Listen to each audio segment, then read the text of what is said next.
শেখ হাসিনাকে দিল্লি থেকে বাংলাদেশে ফিরিয়ে এনে তার মৃত্যুদণ্ড কার্যকর করা। আজ একটি ঐতিহাসিক দিন।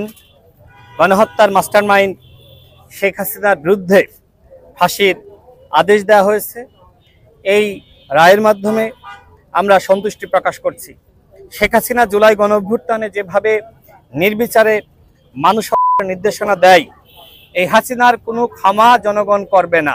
আজকে সকাল থেকে আমরা দেখলাম যে ছাত্র জনতা রাজপথে, এবং তারা স্লোগান দিয়েছে ফাঁসি ফাঁসি ফাঁসি চাই, খুনি হাসিনার ফাঁসি চাই। আজকে রায় দেওয়া হয়েছে। এখন আমাদের পরবর্তী দায়িত্ব হলো শেখ হাসিনাকে দিল্লি থেকে বাংলাদেশে ফিরিয়ে এনে তার মৃত্যুদণ্ড কার্যকর করা। আইন উপদেষ্টার পক্ষ থেকে বলা হয়েছে যে তারা ভারত সরকারকে আবারও চিঠি দিবে। আমরা মনে করি দ্রুত সময়ের মধ্যে যদি সম্ভবপর হয়, এই সরকারের আমলেই শেখ হাসিনাকে বাংলাদেশে ফিরিয়ে আনতে হবে এবং তাকে ফাঁসিতে ঝুলিয়ে উপযুক্ত শাস্তি নিশ্চিত করতে হবে। আমরা এই রায়ের মাধ্যমে সন্তুষ্টি প্রকাশ করছি।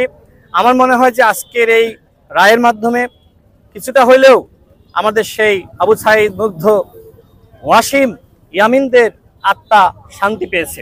যেভাবে মানুষকে গুলি করে হত্যা করা হয়েছে, মায়ের বুক খালি করা হয়েছে, আমার বোনকে স্বামীহারা করা হয়েছে, আমি মনে করি যে হাসিনা শুধুমাত্র নয়, যারা ডামি এমপি ছিল অন্যায় করেছে, যারা ছাত্রলীগ, যুবলীগ সন্ত্রাসকে পালন করেছে, যারা গণঅভ্যুত্থানের সময়ও যারা জনগণের কাছে ক্ষমা চায়নি, সেই আওয়ামী লীগ তথা ডামি এমপিদেরকে আমরা ক্ষমা করতে পারি না।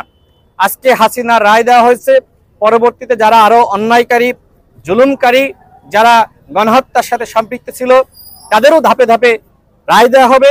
এবং পরবর্তীতে যে সরকারি ক্ষমতায় আসুক না কেন, তাদের কাছে আমাদের দাবি থাকবে যে এই যে ধারাবাহিকভাবে শুরু হয়েছে হাসিনার মধ্য দিয়ে আজকে তাদের শাস্তি প্রদান করা, এইটার জন্য ধারাবাহিকতা থাকে।